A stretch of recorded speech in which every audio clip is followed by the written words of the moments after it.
தினமும் ஒரு தென்துளி.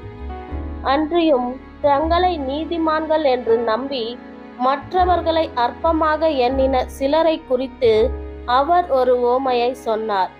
2 மனுஷர் ஜெபம் பண்ணும்படி தேவாலயத்திற்கு போனார்கள். ஒருவன் பரேசியன், மற்றவன் ஆயக்காரன். பரேசியன் நின்று, தேவனே, நான் பரிகாரர், அநியாயக்காரர், விபச்சாரக்காரர் ஆகிய மற்ற மனுஷரைப் போலவும் இந்த ஆயக்காரனைப் போலவும் இராததால் உம்மை ஸ்தோத்தரிக்கிறேன். வாரத்தில் 2 தரம் உபவாசிக்கிறேன். என் சம்பாதியத்திலெல்லாம் தசமபாகம் செலுத்தி வருகிறேன் என்று தனக்குள்ளே ஜெபம் பண்ணினான்.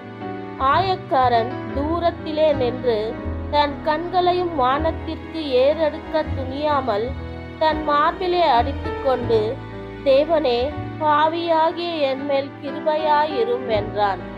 அவன் அல்ல, இவனே நீதிமானாக்கப்பட்டவனாய் தன் வீட்டிற்கு திரும்பி போனான் என்று உங்களுக்கு சொல்கிறேன்.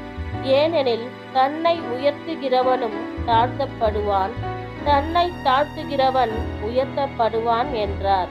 ஆமென்.